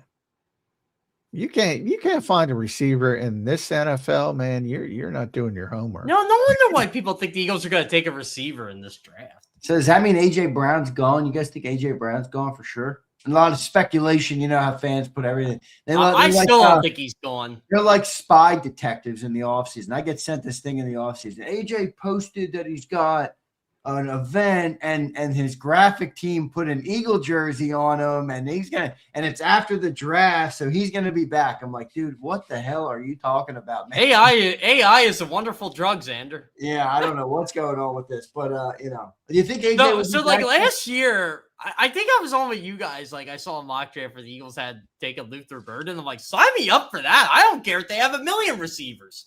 I love Luther Burden in college. Luther Burden was good last year, man. Yeah, he was. He hit the ground. Yeah. Yeah, to your point about the social media, that was his youth football camp in Allentown. Yeah. I don't think Howie's Howie. I don't think AJ is mixing with the social media people and giving them Eagles jersey instructions. No. Call me crazy. Apparently the caption had "Fly Eagles Fly" or something. I'm like, I think John and I need to go cover AJ Brown's youth football camp in Allentown, though. No, I'm not gonna. He has one in Haddonfield. He generally has one in Haddonfield. I go to that. AJ stay around all year. I think he does, doesn't he? Stays in Jersey, doesn't he? I thought he did. I mean, I remember last season remember there was made a big deal after the Super Bowl last year when he tweeted out, "Are there any quarterbacks in the area?" And everyone's like, "What about Jalen Hurts?" I'm like, "Oh, he ain't here. He's in Texas." In Texas or wherever he wants to be. It's the off season, man. I don't know what. Well, I know AJ lives in South Jersey. Here, his permanent residence is still in Nashville, but I don't know how often he goes back and forth. He's here a lot, though. I'll have to ask my Nashville people because they used to see him a lot. He was in Miami. Somebody caught him, on vacation, giving some kid $500 to buy a PlayStation or whatever. He travels. He's got a lot of money. He'll go back and forth, but he spends a decent amount of time here. I've actually I've taught the players about this because we like to joke about social media, especially the younger players. They said, "You ever just want to post something just to get people riled up?" I said, "Do you guys do that?" They said, "Sometimes." That's why I try not to take it seriously. Social media will be the end of us all. It already is. Whenever I do, you will never see me on social media. Whenever I do retire, I will not be on. I love John on social media. I will not be on X.com anymore. No. Xander's barely on X.com. No, I hate X. I don't go on social media personally. I like YouTube. I'm a YouTube guy. Our business is built on YouTube. I'm a YouTube. YouTube's great. I love YouTube. I'm a YouTube first guy. Yeah, I feel Twitter X is the one that gets the most traction. So it definitely is for your guys' business. Yeah. That's where I scour my news for sure. But a lot of the content creators, I give them credit. They start a show on YouTube and look, some of it's very entertaining, whether you're absolutely in the trenches or not. It's entertaining. Yeah, no doubt. If you like entertainment, that's your thing. Jeff, give me one bold prediction that the Eagles do this offseason. And it can be any. Didn't I give you it last week with Max Crosby? Is that your Max? Yeah, we just talked about social media. That's the most common social media. But I said it before Garofalo did. Oh, bullshit. I need something bold, Jeff. thought it was being bold there. How bold do you want me to go? That's pretty bold. I'm not taking Crosby. I think paying Jaylen Carter would be a bold prediction. I don't think that's that bold. I don't think that's bold. I think people expect them to pay Jalen. I think it's bold to say they're not going to pay Jaylen Carter. I say wait. Why not? I think drafting a tight end in the first round would be bold. I do. There too. we go. Kenyon Sadiq. Because they haven't done it. It's first pick, number 23 overall. Kenyon Sadiq. I'm ready for John McMullen to go. The Eagles are going to draft Drew Allar in round 3. Oh, that'd be great. I could see it. I would love that. I would love that. They can Penn draft State, you get all the Penn State sycophants excited. Anybody from this Penn State senior class can draft. I'll be in a good mood for my business. Will they be excited, John? Like Jeff, you tell me as a Penn State sycophant yourself. I think you are one. I wouldn't call myself a Penn State sycophant. I would. Do you like Drew Allar? I thought he was kind of disappointing. If I'm I like the kid personally. Guys like Drew Allar that much. Look, Penn State. Well, a lot of people don't. I'll say this: the people that don't like Jalen Hurts will be very excited by that, because there's a lot of people that don't like Jalen Hurts, which I don't get. I don't know. I don't get it either. But whatever. I don't know. I mean, but then again, the Jalen Hurts spectrum. It's like, when people caught wind that I said Jalen Hurts shouldn't have been Super Bowl MVP, it should have been Josh Sweat, I got destroyed. I'm like, I defend Jalen Hurts like literally every day. Oh, yeah. They're just as bad. I get destroyed all the time. I hate Jalen Hurts. Yeah, but John, you don't remind me as a Jalen Hurts hater. You just don't. No. And I know you. I talk to John every single day about the Eagles. John is not a hater of anybody, I don't think. No. He might be a hater of himself. Well, that's true. There's a lot of self-loathing there. Well, the only people you like are your dog. They're not even people. You don't like people. You like dogs. That's true. I can't blame you for that. I will say this. My nephew's 4 months old, and some of the stuff you say to him, he smiles a lot. I've gotten to smile every time I see Barkley and Jalen Hurts. There you go. So is that like your sign that Jalen Hurts is a W or what? I mean, he is a winner. That's a bold one. Extension for Jalen Hurts. Yeah, that's a bold one. That's not coming, I don't think. I don't think that's coming either. I'm just trying to think of in-house candidates that would be available for. I don't know. I think is it bold to say Landon Dickerson's going to retire? Yeah, that's not. That's that he is going to. I think so. I don't think there's any way he's retiring. I don't see it. I think that was floating in his head, but I don't think it's going to happen. Well, I think it happens to a lot of players now. I mean, they go through a miserable season. He went through a miserable season injury. He was not happy this year. No, and he was. It sucks. Yeah, and everybody's chirping, so you might have some natural self-doubt that creeps in. About have I lost it? Should I be playing? Am I too injured to continue? Stuff like that. Am I a liability for? I'm sure all those things. I mean, I was in the locker room since I got laid off, but I think it was like the week or two before I saw him. I think I was talking to Lane or Cam. It was one of the rare times Lane was talking. I saw Landon, and I just wanted to ask him, you all right? But he did not look all right. You could tell something was bothering him, and it had to be his injuries.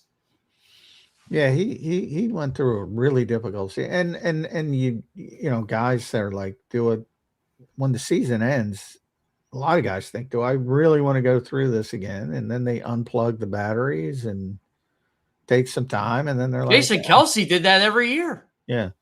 Then then they're like, I don't want to stay at home. I gotta go. I gotta get out. They stay at home with their wives, and they realize I gotta get out. I gotta get out. He'll be back. That is my bold prediction. Landon Dickerson will be back, and Lane Johnson will be back as well. I think Lane will be back too.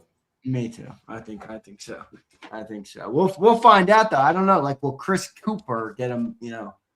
It's Lane Johnson. Lane Johnson might be teaching Chris Cooper more than Chris Cooper. Hey! You want to go? You want to go really bold, Zander? The Eagles draft the wide receiver in the first round. I like that. That's I like bold. that. Well, then AJ's leaving. That would be bold. The only way they're taking a wide receiver in the first round is AJ's leaving. Man. Where's your boy John Doc going? Ooh, whoever can give him the most money. Yeah, but he hasn't put a lot on tape in the last couple of years. I think he's looking for opportunity. Yeah, I think he knows he's getting a 1 year prove it deal wherever he goes. Yeah, go find somewhere you can get the ball. Yeah, whoever he'll can get the ball at some places. Yeah, I don't think John's a bad player. I don't either. I think he's a good player. I think he's a little small and undersized, which I think that's his biggest, limitations in the league. But I think he's a good player. Yeah, I'd like to see in an Eagles uniform next year. You want my Penn State take? Yeah, Katron Allen. I'd take him. I don't know if I know who that is.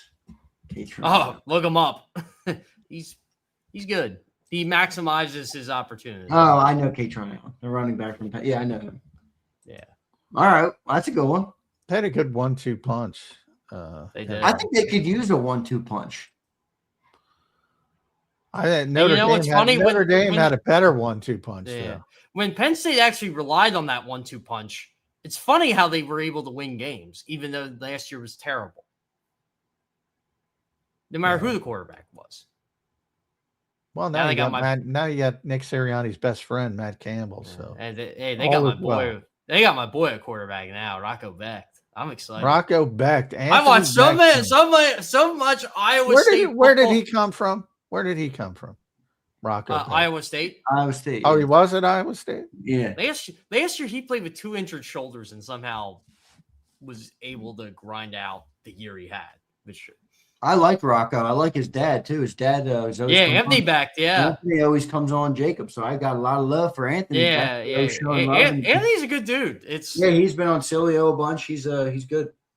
Isn't he the head coach of the UFLs or Orlando something? He just moved. He was the St. Louis Battlehawks. He was the Battlehawks. Is that right? Yeah. Now he's in Orlando, right? Oh, okay. Yeah. I didn't know he moved. I knew he was with the Battlehawks for a little bit. That's good. UFL's unveiling their new uniforms this week, guys. Are they? That's exciting. I can't keep track. So is it the UFL now, or because didn't they combine with the XFL? Or they combined. Yeah, it was the USFL and the XFL, and they combined. Okay, now they're the UFL. Yes. Yeah. Okay, all right, I got it now. John, no way. I would have kept XFL. Me too, John. I liked the XFL. I thought it sounded dope. You know what? I thought the new USFL was kind of intriguing. Like you took the old names of the teams and they had like you had the Philly Stars, you had the Jersey Generals. It was very nostalgic. It was just they never played in the home market, so you didn't get that experience. All right, without looking it up, give me the name of the Orlando UFL team. I don't know. I don't know what their team name is. That's Orlando. I don't know. The Orlando Storm. I should have known that. That sounds like the old freaking arena football team, wasn't there? They were the Tampa Bay Storm. They were the Tampa Bay Storm. They were the Tampa Storm. Damn, the old AFL. You know that's one of my mysteries in life. The city is called Tampa. Why is every sports team Tampa Bay? Yeah, it doesn't make a lot of sense, but it's because they don't play in St. Petersburg. Well, the Rays play in St. Petersburg, but. Yeah, I think they play in St. Petersburg. I can remember. No, they did. Yeah, the Tropicana field was. And the roof got blown off in the they hurricane. Fixed it. Did they fix it? No, they were playing at the. They were playing at the Yankees training spring training complex last year. Yeah, I think they had all their home games done before August. At least that's what it felt like. Are they playing there this year, or is that? No, they're back in the Trop. They are? Ooh, yeah, wow. They fixed it. I thought they were going to trash But they're getting a new stadium in a couple years. Yeah. All right. Good for the Tampa Bay Rays. You get a lot of knowledge here. Multiple sports, UFL talk, Orlando Storm, St. Louis. Hey, John, I know your favorite talk right now, uniforms. Did you see the logo got leaked for the Titans? Wait, what are you talking about? New unis? Titans are basically going back to Oilers colors. Ooh, I like that. Oh, really? Amy Adams Strunk is obsessed with the Oilers, the team she took away from Houston. Oh my, greatest! I kind of thought the multiple blues was kind of a cool look.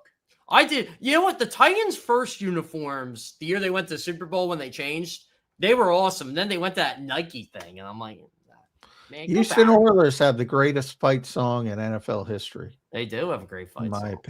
In my opinion. Second greatest song, sports song ever. Can you give me number one? It's local. It's not Fly Eagles Fly. No, that's would it be your Westchester Golden Rams fight song? No. I don't even know what that is. Sixers song? Yes, the Sixers song. Oh, the Sixers song's great. That's the best part going to a Sixers game. Phenomenal. The fact that they took it away for so many years before bringing it was an abomination. Houston Oilers song was phenomenal.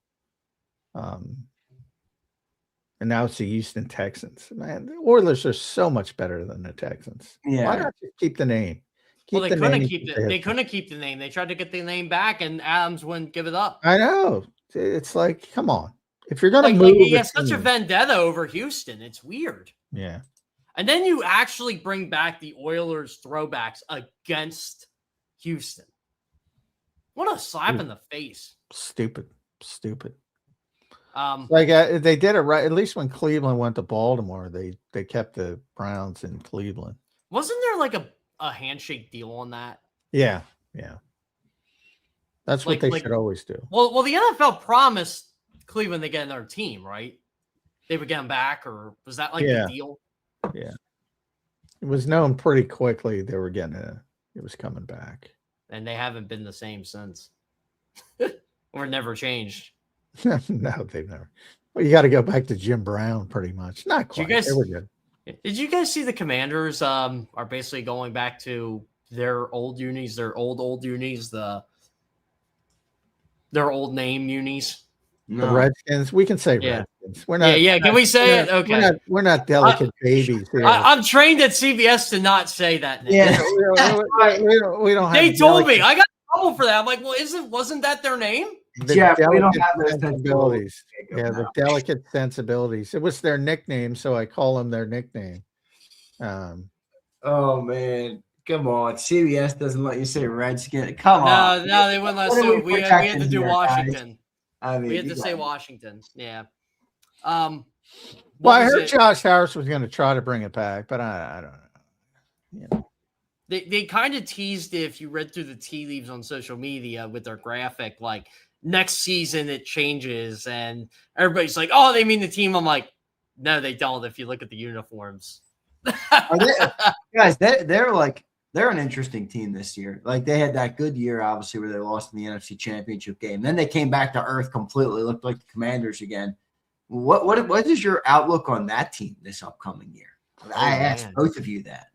John, you had them winning the East last year. Man, that was the only thing I think I was adamant against you. Well, I was betting on history, 2 decades. Yeah, plus. I get it. And they were the best team. It was clear to me, they had a bunch of injuries. They'll bounce back. The question is Jaden Daniels got to play 17 games. Yeah. And then they'll be. Yeah, he's got to be healthy. They'll be at the floor will be like 500 or 8-9. Nobody's 500, 8 or 9 wins. And then depends on, what your decisions are in the offseason for the rest of the personnel. But that's why I love quarterback rankings too. Like some people still have Jaden Daniels in their top 5. I'm like, and where in God's green earth is Jaden Daniels a top 5 quarterback last season? Well, you could say top 5 talent, but you can't say top 5 quarterback. It depends on your definition. So I assume the people who say that are saying top 5 talent, which I would agree with. But certainly, I would agree with too. But like, if you're going just based off last year, no way. No, he barely played. How many games he played last year? I don't even know if he played 6 games. If he did, I was shocked. Yeah. So I mean, I mean, if Drake May, to use the example of them, if he plays 6 games, I don't think New England's having a good season next year. No, yeah, I agree with that. I just think part of the reason that they had so many injuries is because they decided to hire, Well, they signed a bunch of old people too. Yeah, He started the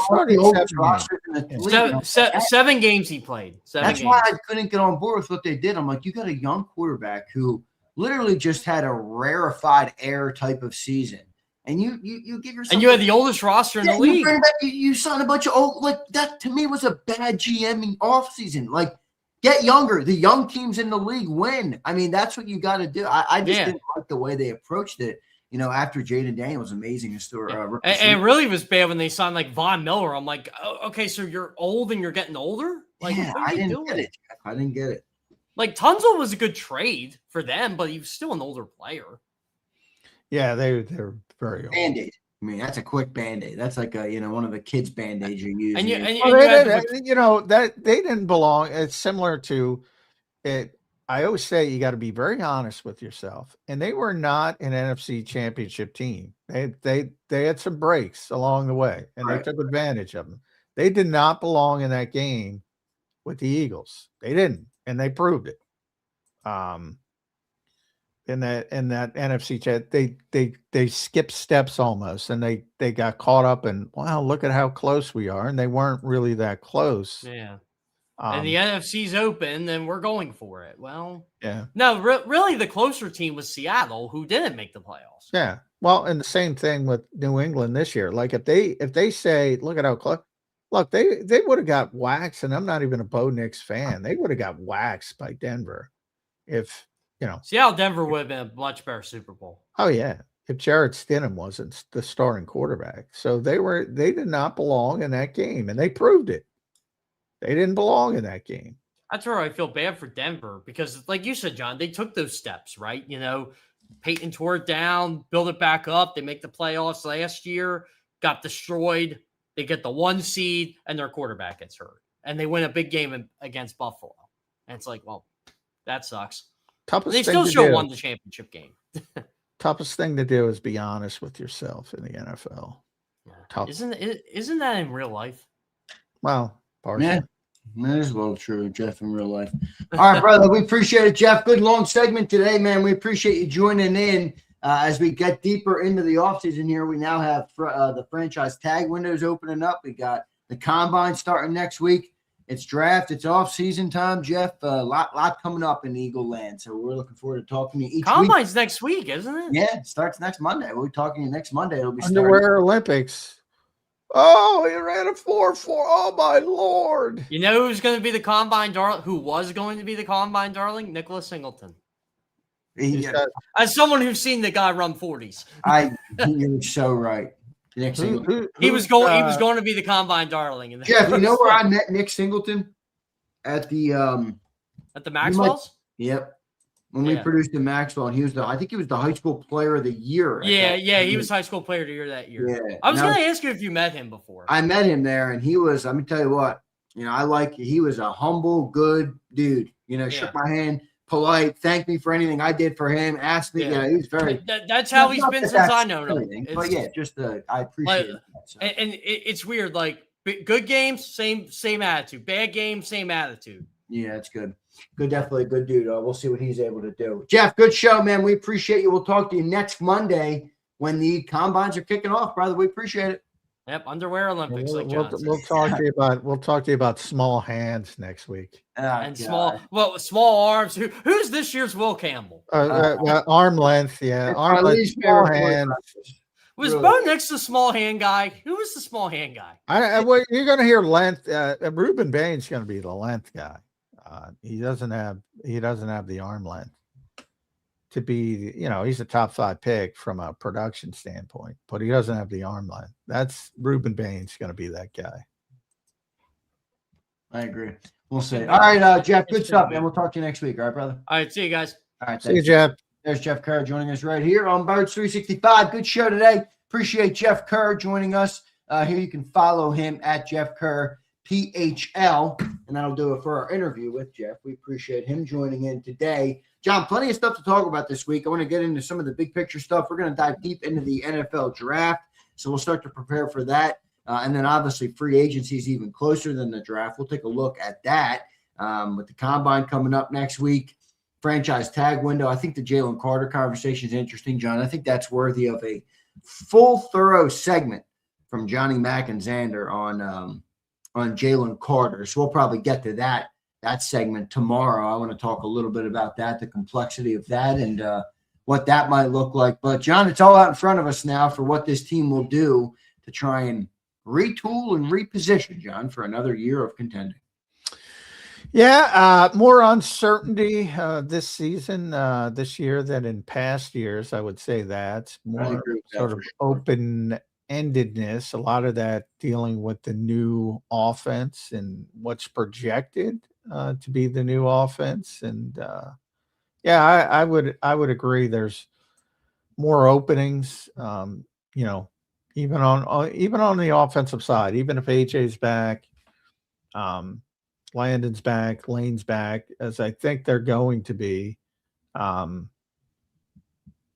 think it's new tight ends, potential shifts in on the offensive line if you find a better sort of fit for Tyler Steen, for instance.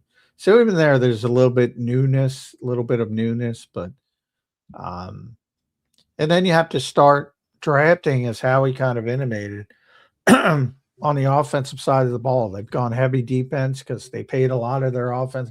Now it's got to shift. So I think you're going to see a heavy offensive perspective in the draft.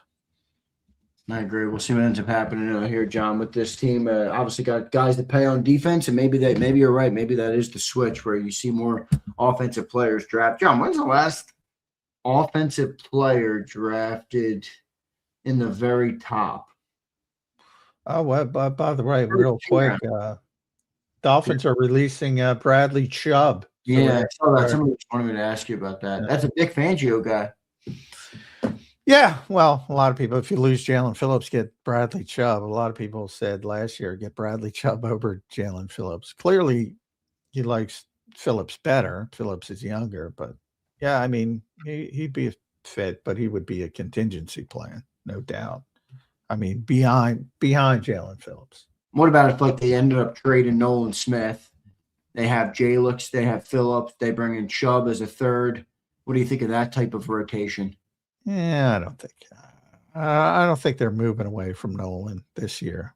No. He's a good player. I think I just feel like they've identified. Well, I don't know this, obviously. It feels to me like he's going to be identified as not a long-term piece. So do you try and get value? I don't know. Do you go a different direction? Do you maybe try and let Jalix Hunt get on the field a little bit more? I don't know. Maybe that's putting the cart before the horse again. But I do think Jalix showed some pretty promising signs last year. Well, I agree with that. But I think, I think you got two talented guys, and you don't need to move on from one at this stage, and you consider yourself a contender. So I'm not messing with it because I don't have to mess with it yet. If it's down the road, a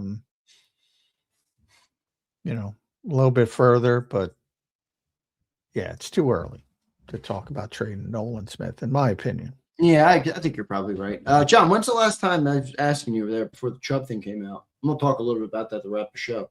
When's the last time they drafted an offensive player in the top 2 rounds? Was it DeVonta Smith? Boy. I think that year was DeVonta that year too. Top 3, day 2 picks, it would be Steen, but that's right. Round. And then Cam was the year prior, 2nd round.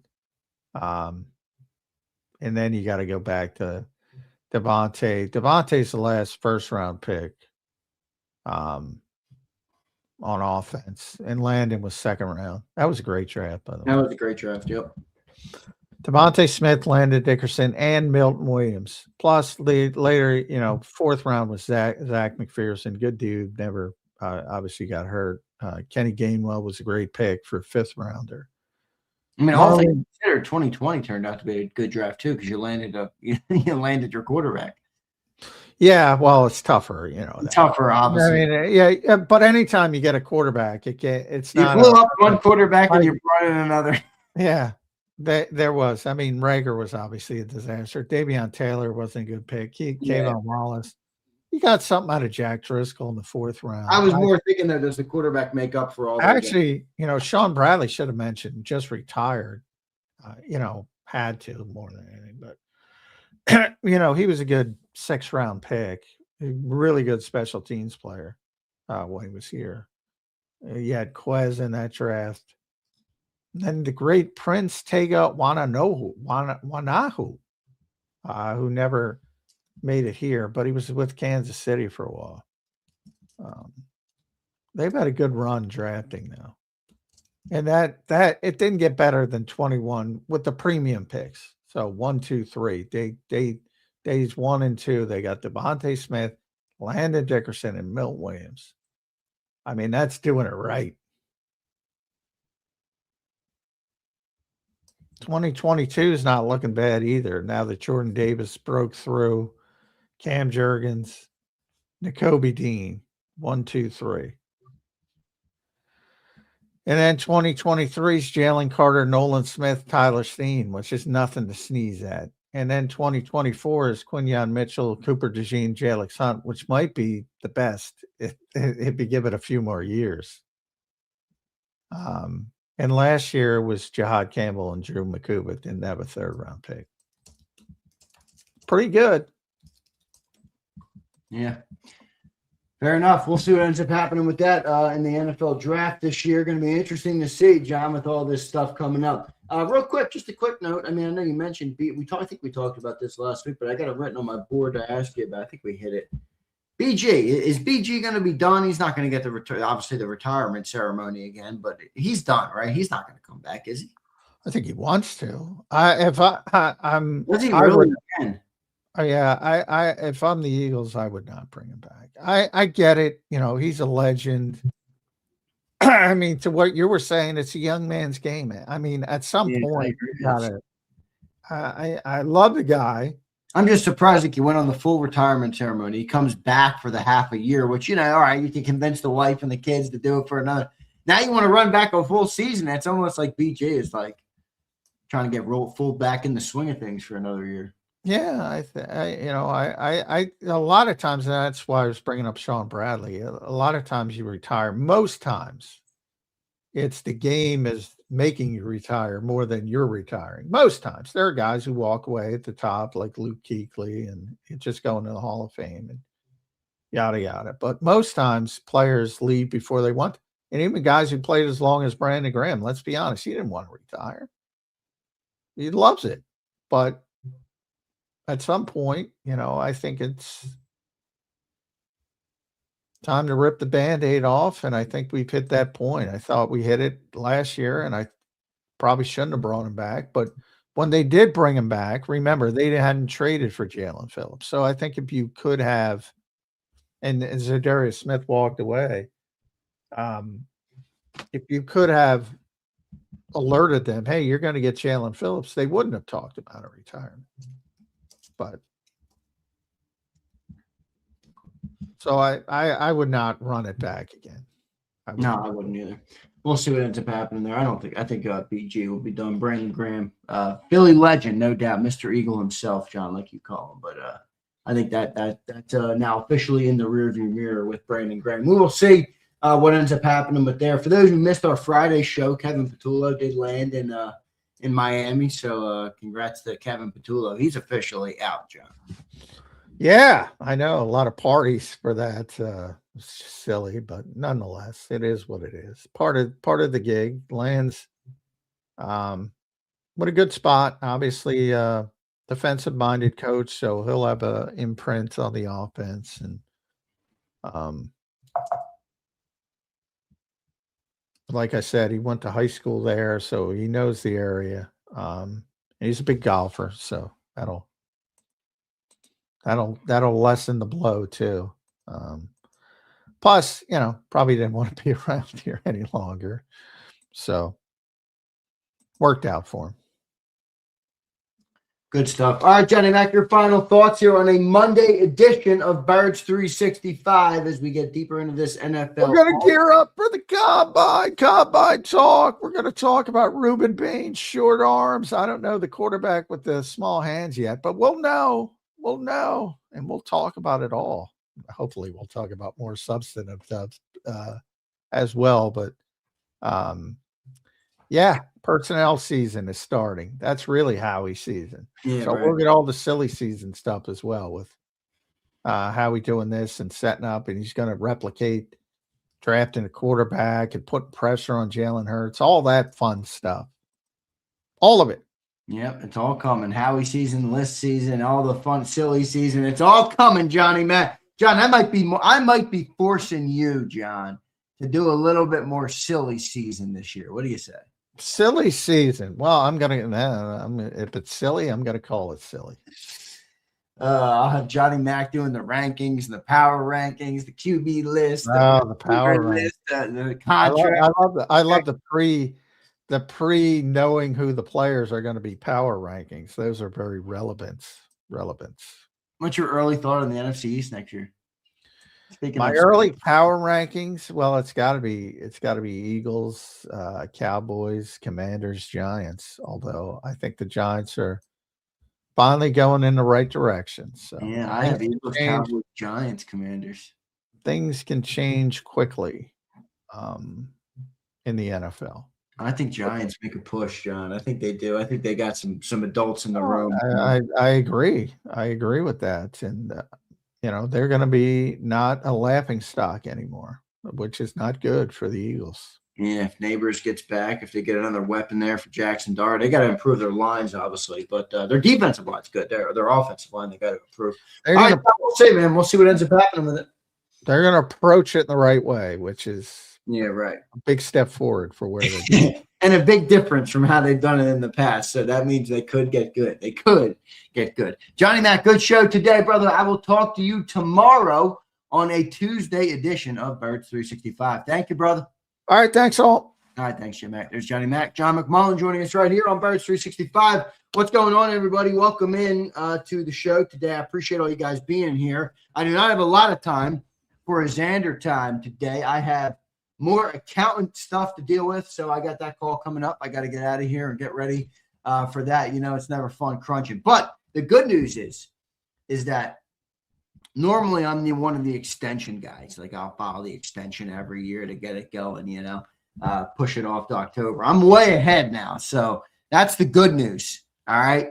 But the bad news is you got to deal with it in February. You got to have calls. You got to do this. You got to organize this. You got to get your taxes done. You got to get your finances done. Your statements, your write-offs. It's a whole shebang. So I got to get ready for that. That's coming up soon at like 10:30. So I don't have a whole lot of time, but I will talk to you guys for about 5-10 minutes. See what's going on with the great people of JAKIB Nation. Flex, what up, Flex? Rasputin, what's up, Rasputin? CZ, what's going on, man? Izzy B, welcome into the chat. Izzy B, thanks for being here. Daz Deals, what up, Daz? Intern. Yeah, you guys are ripping me for my internet. What's funny is I got more devices running from this studio than I've ever had. And they're all hardwired, and they're all running perfectly. Like when I say perfect, I mean over a gigabit of internet on all of them. All right, I everything is good. For some reason, my streaming computer, it just doesn't want to connect. It's got the hardwire. It says my upload speed is 1,000. It says it's all good. So need more bandwidth. There's Izzy B. Why don't you come over and troubleshoot it then? All right, Mrs. Know-It-All. Holy shit. Fucking know-it-all Izzy. Oh, it's this. I know the problem with your studio. All right, Izzy B. All right.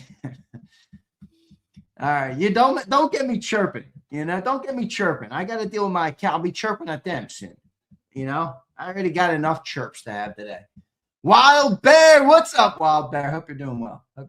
Good to see you in here. All right. It's not a one-lane highway. All right. Good night. Good night. Izzy B might not know her ass from a hole in the wall. BGJ, what up? All the ladies are showing out today. I got Wild Bear, I got Izzy B, and I got BGG. All right. I got all the girls showing out. The JAKIB Nation ladies are showing out. All right, guys. Appreciate all you guys. Going to be an interesting week with the combine coming up. The franchise tag. Well, I don't think they're going to franchise tag anybody, obviously, but I am interested to see who changes some things. Let me see what Rasputin's saying. Let me write that down, Rasputin, because Rasputin's one, he's a smart guy here. All right, I'll look that up. But with the franchise tag win, it's going to be interesting to see what the NFC East teams do. Like, do the Cowboys tag Pickens? Is that what we think is going to happen there? I don't know if I see them. Remember, CeeDee Lamb got a bag of cash. I mean, he's making more than AJ. I think he got like 35, didn't he? So they're going to pay Pickens now 35 too, or 36 too. Pickens had a better year than CeeDee Lamb. So I don't know how the hell they're going to deal with that. They're probably going to end up tagging George Pickens, but we will see what ends up happening with that. I appreciate all you guys being here. Hit the like button. Keys. Camel. Keys. What up, Keys? I heard we tagged Smitty. Is that true? Jeff Bone, what got into your bag of crack this morning? We tagged Smitty. We paid Smitty a massive extension. This was years prior. This is a year ago or 2 years ago. I don't even remember when. Tag Smitty. What are you talking about? We tagged Smitty.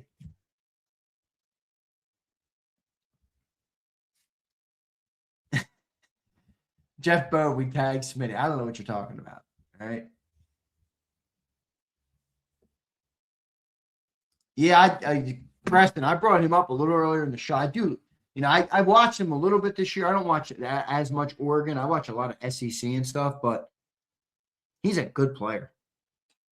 He's a good player, man. He is a really good player. So I like it, but I think my hesitation there is like, are they going to use a first round pick on